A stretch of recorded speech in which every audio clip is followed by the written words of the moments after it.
So thank you so much for joining today. My name's Billy, and I'm from an organisation called Papyrus. We are a specialist sort of charity for the prevention of young suicide. However, when we talk about young people, we actually go up to the age of 35. I know a lot of young people's services, it's generally 18 to 25. However, there's no lower age limit with us. We work with, primary school age children right up to 35. So quite a broad age range, really, when we're talking about young people in regards to Papyrus.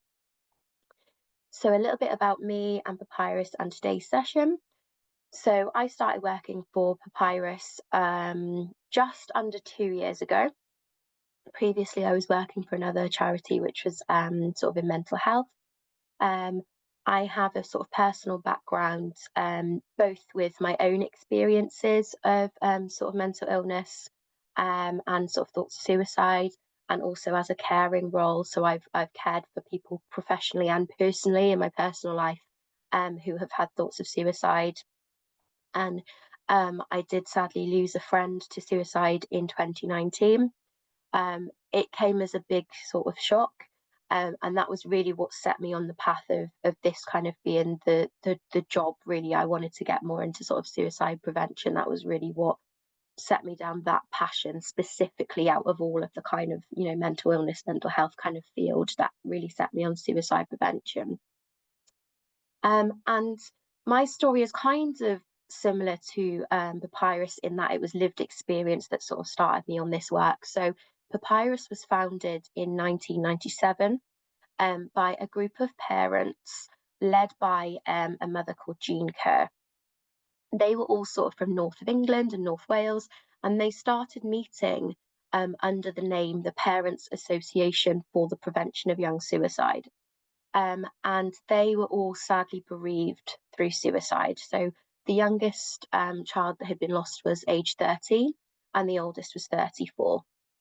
So that's one of the reasons why we cover up the age of 35, is that we remain inclusive of the legacy of those families that founded our work then.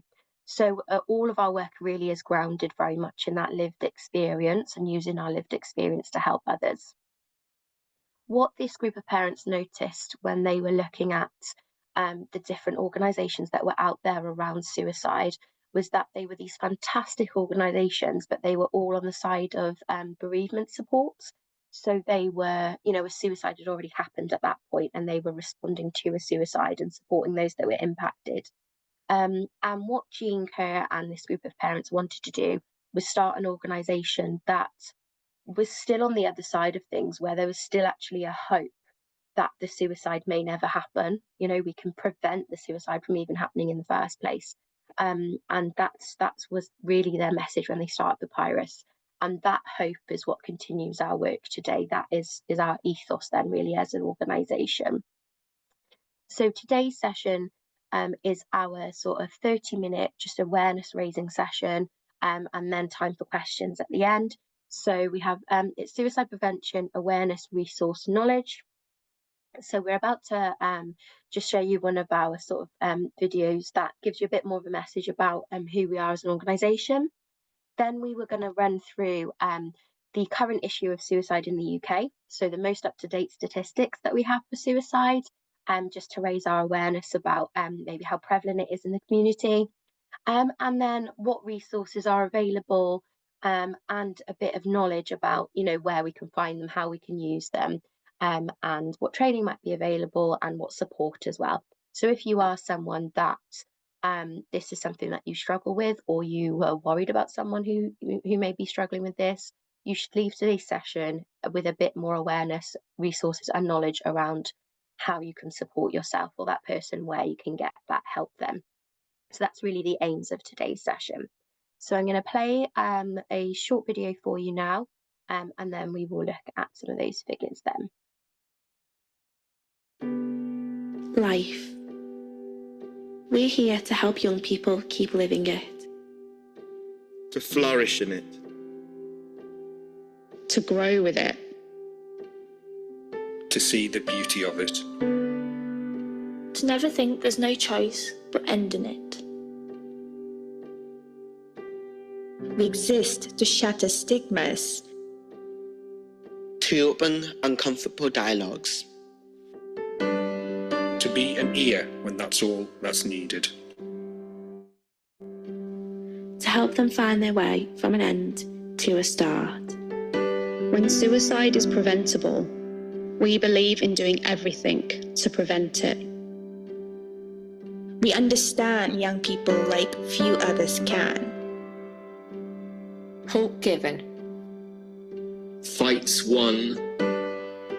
Lives continued. We're not here to tell people to talk. We know it's not that easy.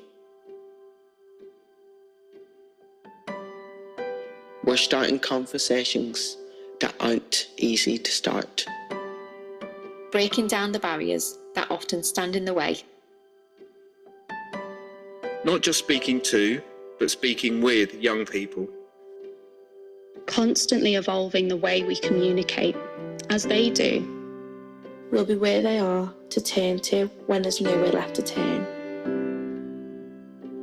We're the national charity for the prevention of young suicides. Training councils, friends, healthcare professionals, and guiding schools. And helping bring vital national social policies to life. Together we can stop the biggest killer of under 35s. All lives are worth living. All things can change. Suicide is never the only option.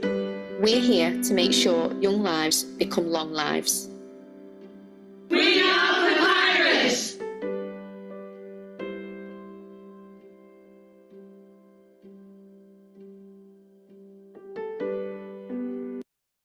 Okay, so hopefully that gives you an idea of sort of more of our personality as an organisation then.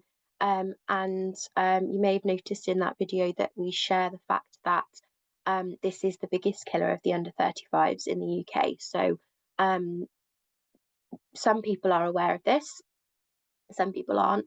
But if we think about the risks to young people under the age of 35, experimenting with alcohol for the first time, perhaps even experimenting with drug use, moving out of the family home and supporting themselves, you know, for the first time, and their health and their general sort of needs and well-being, like being in charge of that for the first time, learning to drive, a huge one.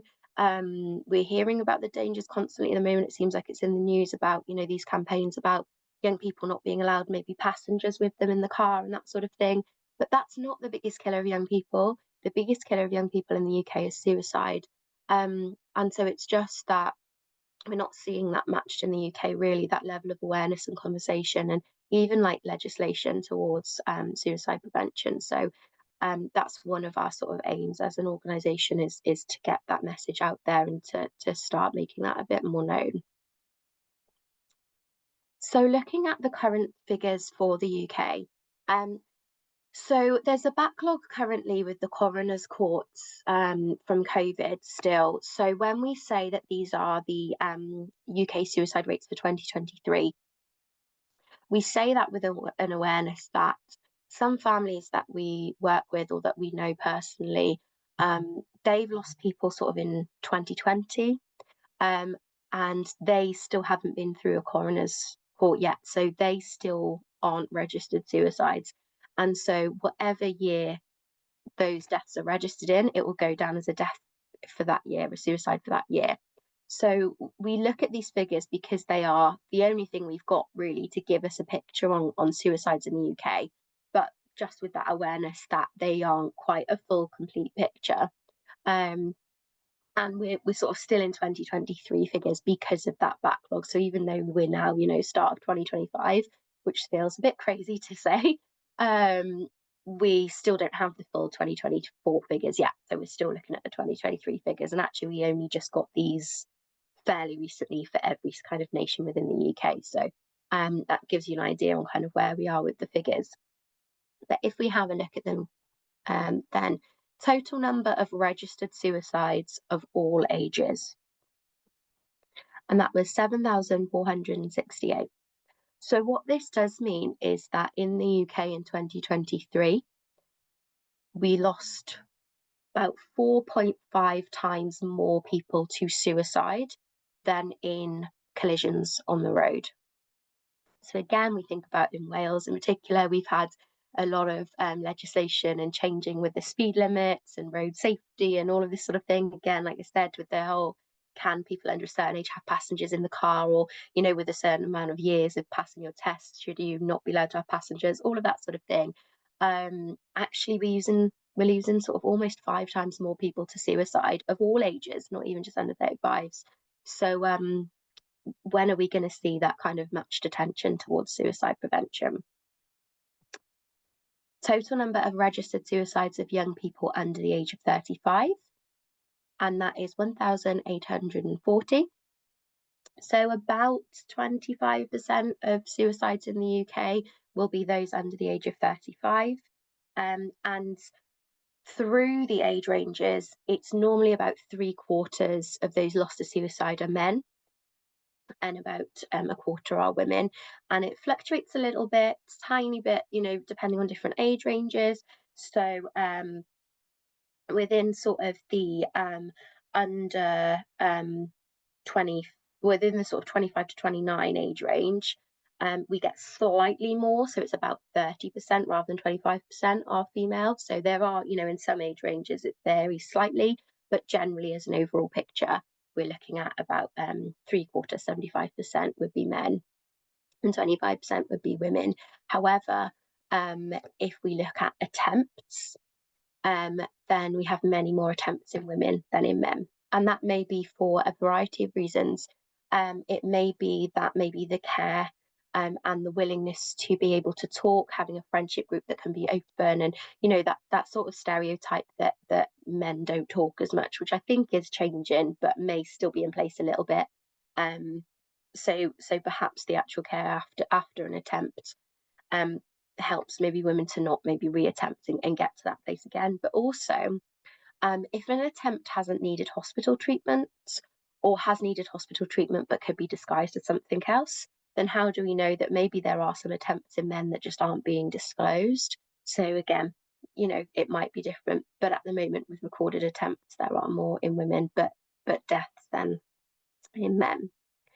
If we look at another age group, so we say the number of registered suicides of teenagers, that is about 250. We say about or approximately for this because some age ranges, the numbers are so small that for confidentiality reasons, they're not a recordable figure. Generally, if it's sort of under 5 to under sort of 10 in any given sort of group, then it won't be sort of disclosed because it may mean that they're sort of identifiable as individuals. So we know that it's approximately 250. When we say teenagers, we do actually go down to the age of 10. So 10 to 19, it's 250. And when we're saying the number of registered suicides of all ages, that is sort of with a disclaimer that any death under the age of 10 cannot be recorded as a suicide in the UK. So legally, a coroner will not be able to record a death under the age of 10 as a suicide. And we may think that's okay because it probably doesn't happen under that age group. But sadly, we do know that we get calls from children who are as young as 7 years old on our helpline. And I do know actually of parents who have expressed concerns to me and have called our helpline for their children when they are about the age of 5. So parents have called on behalf of the child for that sort of age. So it is something that we are seeing, it is a concern that we are seeing, but we won't have the figures for that. And that's why we've used the word registered here for all of those, the total number of registered suicides, because there can also be many reasons why a suicide may not be registered as a suicide and may have been registered as something else. So coroners like to have a particular kind of level of proof before they register a death as a suicide. Until 2018, they actually used to legally have to have the same level of proof as if they were in a criminal court and proving a crime. So they had to be beyond reasonable doubt, which is obviously a very, very high standard of proof. You know, there's no reasonable doubt that this wasn't a suicide. So that meant that many deaths that were suicide would be recorded as something else. And we do also know sort of anecdotally from families that we've worked with that in their case, they've come from a community where they would have had an even more difficult time than they were already having lost a loved one if their loved one's death was recorded as a suicide. So their local community would have isolated them and shut them off. They wouldn't have been able to bury their loved one in the sort of sacred religious grounds that they would have wanted to, and that sort of thing. So a coroner, again, anecdotally, we have sort of heard that they will be kind of compassionate to maybe some of those reasons. And if it's foreseeable that a death could be registered as something else, then they'll opt to register it as something else, which is understandable and probably the right thing for that family. But it means that we don't then get a full, complete picture in terms of suicides in the UK then. So if we're looking at support that's available for those that may be having thoughts of suicide, so at Papyrus we have a helpline which is called Hopeline 247. So you'll notice that message of hope that carries through all of our work. So we have a walking campaign that we do every year called Hope Walk. We have a podcast called Hopecast. Our helpline is called Hopeline. And that really is our message through all of our work, is that there is hope to prevent suicide. And we absolutely believe that. So our helpline is available 24 hours a day, as our name sort of suggests. We are available through phone call, text message, email, and there is also a web chat function on our website. Anyone who is having thoughts of suicide can phone us. Even if you are outside of that age bracket, you are older than 35. For one reason, we're a confidential service, so unless you tell us your age, we don't know it and we don't check it. You know, we're not strictly checking, hang on a minute, what's your age before we continue? None of that. We will just meet a person where they're at with that conversation and support them as much as they need. And another reason, if we do find out that someone who's phoned us for support is over the age of 35, we will still do our usual kind of safety first checking in. So, are you safe right now? Have you taken any steps already? Are you about to take any steps? And if there's sort of any sort of hint from that conversation that someone's not safe, then we'll send emergency services out. If not, and they, someone is safe at that moment, then we will still, over the age of 35, talk to them about what's led them to phoning us today, what's leading to their thoughts of suicide, and help to signpost them to some really appropriate sort of specialised support for what they need. So we will never allow age being a barrier for support at all. And if that's the only reason that someone doesn't phone us, then we want to just say, please just still phone us anyway. If someone is under the age of 35 and they phone us and they have thoughts of suicide, we will still do that safety first. We will see if they're safe right now. If they're not, again, we will send emergency services out. It needs to be said, because some helplines won't. So we make that clear when someone phones us. We say, look, if at any point we are concerned about your safety, we are an intervention service. So we will intervene and prevent your suicide from taking place. We will send emergency services out. So we always make that very clear, because you can call some helplines and they won't do that. And that might, it depends on what a person's kind of preference would be as to what helpline they get that support from. If we can gauge that someone is safe, and they want help to stay safe, then we will create what's known as a safety plan with them. So we will explore triggers in terms of what's led them to these thoughts. Have they thought about a suicide plan? How can we disable that plan safely? How can you stop yourself from being able to act on that plan? What measures can you put in place? And that will be, where possible, led by the person who's called us. So we will be asking these questions and bringing those questions up to that person, but it's up to them to, with our support, kind of come up with the answers for themselves, because that's when we know that you're really going to follow that plan, is if you've come up with these ideas yourself. We are also available to concerned others. So this is anyone who is a family member, friend, professional, acquaintance, housemate, anything, colleague, but you're concerned that someone that you know may be having thoughts of suicide, or you know they are because they've disclosed to you that they are. The same contact details again, you can get in touch with us and get some advice. You can say, what can I do? How can I help them? Or, you know, I've spotted these signs. Could it be something that they're thinking about? And you can just go through that for support, because having been on both sides of sort of assaults of suicide, I've been the person who's had them myself, and then I've also supported people with them. I don't think I found one easier than the other. They're just kind of a different experience. You know, it's not any easier being one side of it. So that's why it's really important that we're supporting those kind of carer roles as well. And then also as professionals and volunteers, it's available as a debrief service. So if through your work or voluntary roles, you are coming into contact with people who have thoughts of suicide, or you have suspicions they have thoughts of suicide, or if there has sadly been any sort of loss of life through suicide in sort of a professional capacity, or any like suicide behaviours that have impacted you, then again, the same contact details, 24 hours a day for that professional debrief. Our advisors on the phone are all professional members of staff. They are paid members of staff.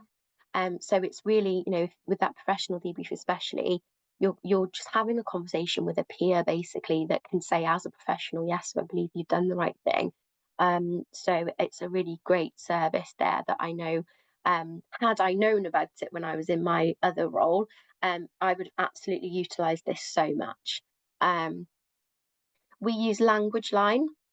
So people can have their conversations with us in any preferred language of their choice. We will make sure that we meet that need, and they can have that conversation in their first language.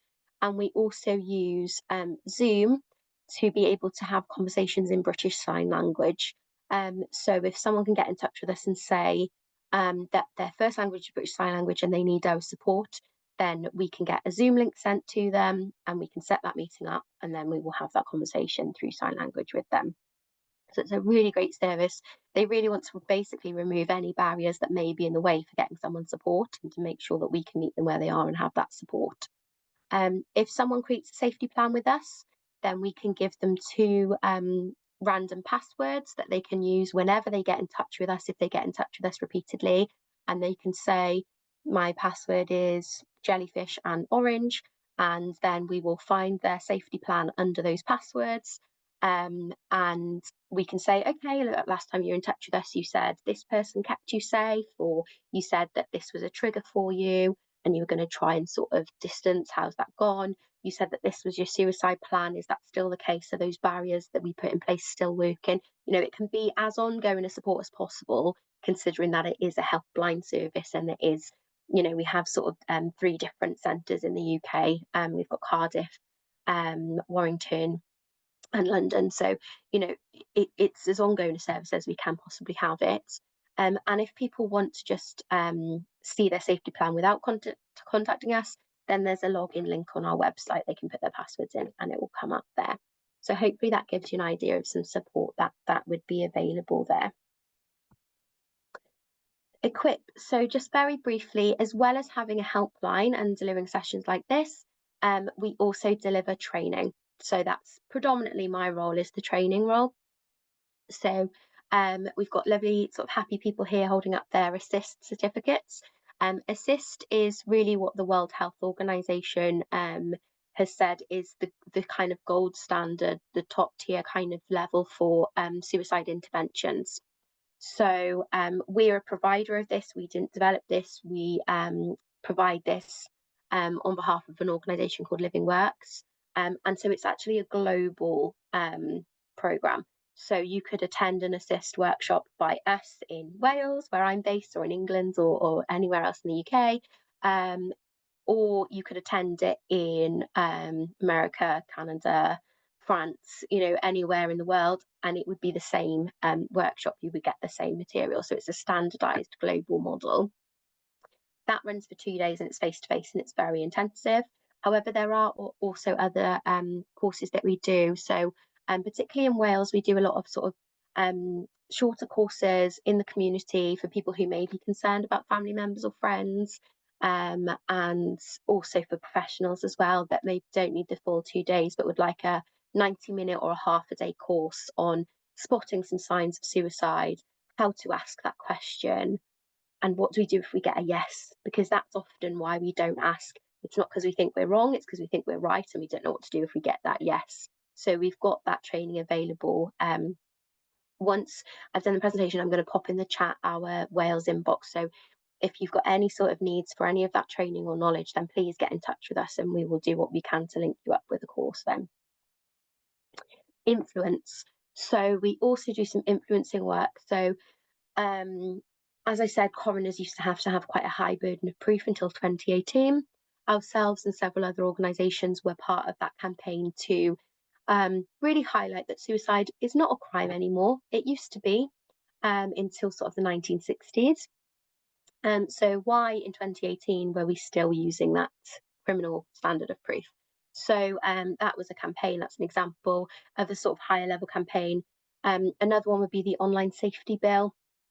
So previously you could search for terms regarding suicide online, particularly on social media, and you would find almost a how-to guide if you were really looking for it. Whereas now the UK government have passed an online safety bill that means that this is blocked and you just get information about a helpline service instead, and that content will not come up. So that's obviously a work in progress. It's very new, but that's another campaign. However, influencing can be on a smaller level and we can all really take part in influencing. So we don't need to just think legislation and big campaigns. It can be something much more localized. So a colleague of mine has been involved in some work in South Wales, and there was a police force that would put out on their Facebook page the picture and description when young people or adults would go missing. Quite often this would be someone who there was a fear, you know, there's a risk of suicide, so we need to get their picture out and find them safely. However, they would leave the comments open, and because quite often it would be kind of repeat people, it'd be the same people, you would then sadly get these very non-compassionate comments from people saying, just let them do it, they're wasting resources, you know, if they're going to do it, just let them, you know, all those horrible kind of things you can imagine. I'm not going to say the worst that were on there. And so she just sort of suggested one day, could you not just switch the comments off? If you're putting something like that up there, you can put posts up where people can't comment on them. And they've started doing that. And so that's, you know, not a big level change, like, you know, changing the law, but it's still going to make a huge difference to that person and to that family and to the community. If you're someone who's having thoughts of suicide and you're seeing comments like that online, even if it's about someone else, it makes you feel like the society around you is not compassionate to what you're going through. So we can think about that. We can all be that person. You know, we can notice things on social media and challenge them. We can notice things in our local community and challenge them. And so really let's think about what we can do to just influence that change maybe a little bit more. Resources. So here is where I'm going to just talk to you about some support resources that will be available to you. So I'm going to just quickly come out of the slideshow and show you where you can find these resources online. So just bear with me. I'm going to stop sharing that and I'm going to share our website here. So we should have Papyrus's website on the screen here. It's already on the help and advice resources page. I'm going to show you just what it looks like when you get to the home page. So this is what you'll be met with at the moment. If you go onto our website, we've got an emergency appeal, so that's kind of right there. But if you are looking for resources, then you can go to help and advice. And then there are different categories. So if you're the person who's feeling suicidal, if you're worried about someone, or if you're professional. But you can also just click on this speech over here where it says help and advice resources. And then there are lots of different sort of resource packs here available on different topics. And you can see we've got a key at the top here, so it lets you know if it's a downloadable resource, if there's a text-only version available, if there's an audio version available, and if there's translations available. So there's an accessibility and language tool at the top of the website. So if you use that and you're looking at the resources through the website, then that language tool will translate the resources then into the language that you're using. All the resources as well have got downloadable versions that are English and Welsh as well. So we've got lots of different topics here that may be useful: coping strategies, distraction techniques, conversation starters. So there's loads here, and actually the safety plan model that we use if you contact us is on here as well.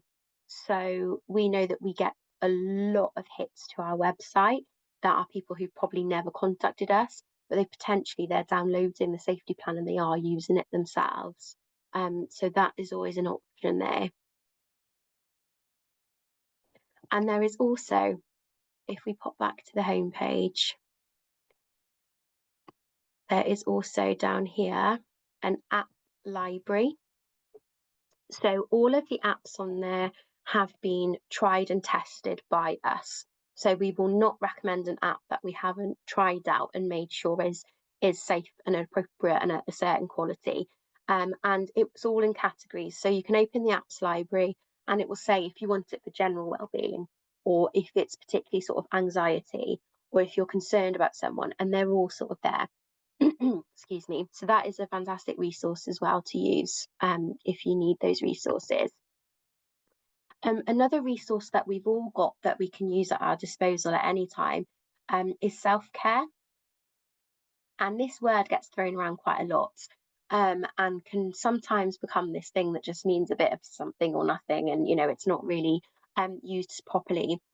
What I would say about self-care is that to do it properly, we really need to be doing it selfishly. I get some people, because in some training we actually talk about our ideas for self-care. What can we do for self-care? And we share our ideas. And some people say that taking their dog for a walk is their self-care. And I've got a dog and I absolutely love her, and it's very therapeutic sitting with her and cuddling her and going for a walk, and obviously you're getting outdoors. However, dog walking is also interchangeable with kind of being a task that's on my to-do list, because even when it's horrendous weather outside, I know that she needs that exercise and that's for her. And so if that's my only self-care that day, I still haven't done something that day or that week or that month, that is just for me. I've always done something that has benefited someone else and that has been part of like a to-do list that I've got to get done. And that can become really draining. So with self-care, what I would say is that you need to make sure that it's something that is just for you, that just benefits you. And the common thing that I hear is that people don't have time. And I understand that completely. I'm a mum, I'm working full time, I'm a part-time student, I get it. Everyone has got different circumstances going on that mean they feel like they just don't have time for themselves.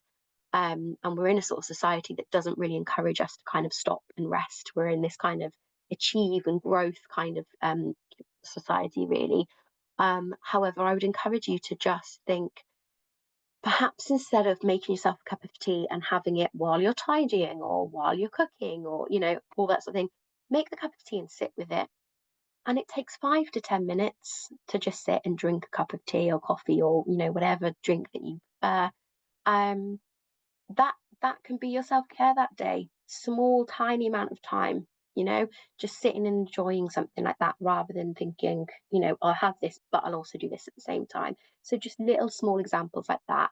Or walking to work or walking to the shops, or, if it's a kind of journey that you've got to do anyway and it's part of your day, maybe just think about enjoying that walk, noticing what's around you, taking in the kind of fresh air, and being maybe just like a little bit mindful on the walk, rather than it being an A to B, so that's something that you were going to do anyway. You were going to do that journey anyway, but just as part of your self-care, you've decided, I'm going to enjoy this and I'm going to notice what's around me. Or like you're driving somewhere, pop on your favorite music and really enjoy that. So it's about maybe just stealing a few moments where you can.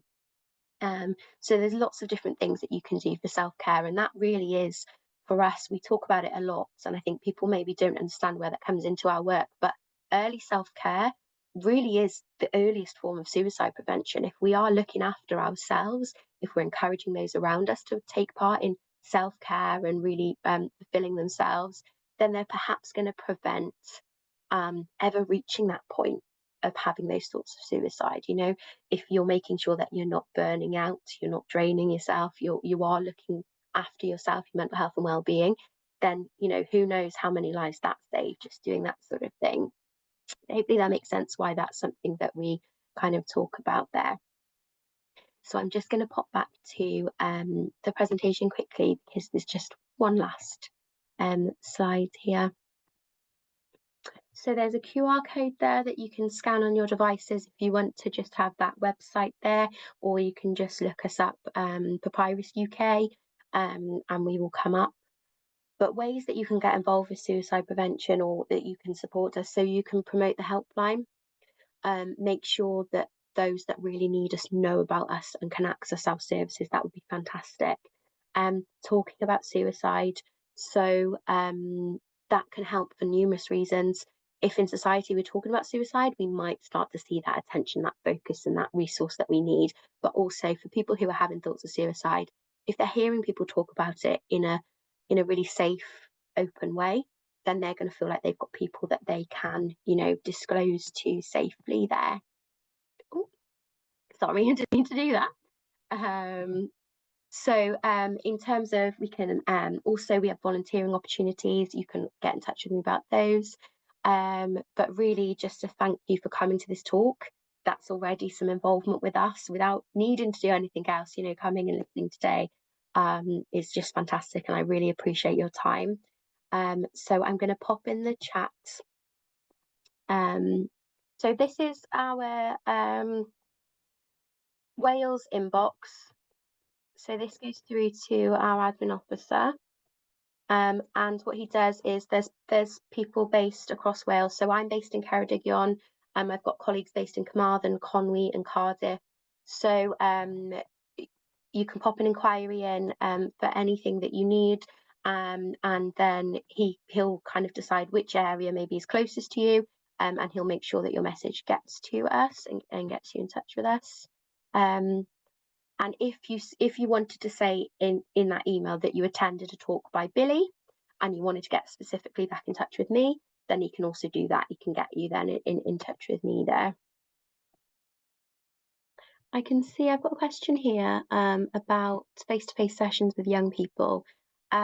So what we do is we do have drop-ins that we run in the community. So myself and other people who are sort of the same role as me, we do try and set up drop-ins with organisations. So youth cafes, warm spaces, places like that. We'll contact them. We'll say, can we come in and do a drop-in in your space? And that will be where we get to meet young people face to face. And we also attend events. So things like Freshers Fairs, Pride, lots of like agricultural shows, like lots of that sort of thing. So we get to see young people face to face at those as well.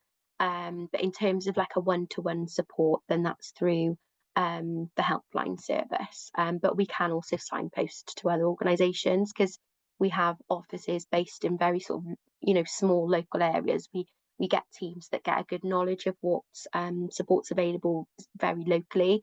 So, you know, I know lots of organisations that I can refer people to if they want a face-to-face, one-to-one kind of contact as well. So I hope that answers your question. Thank you so much for coming as well.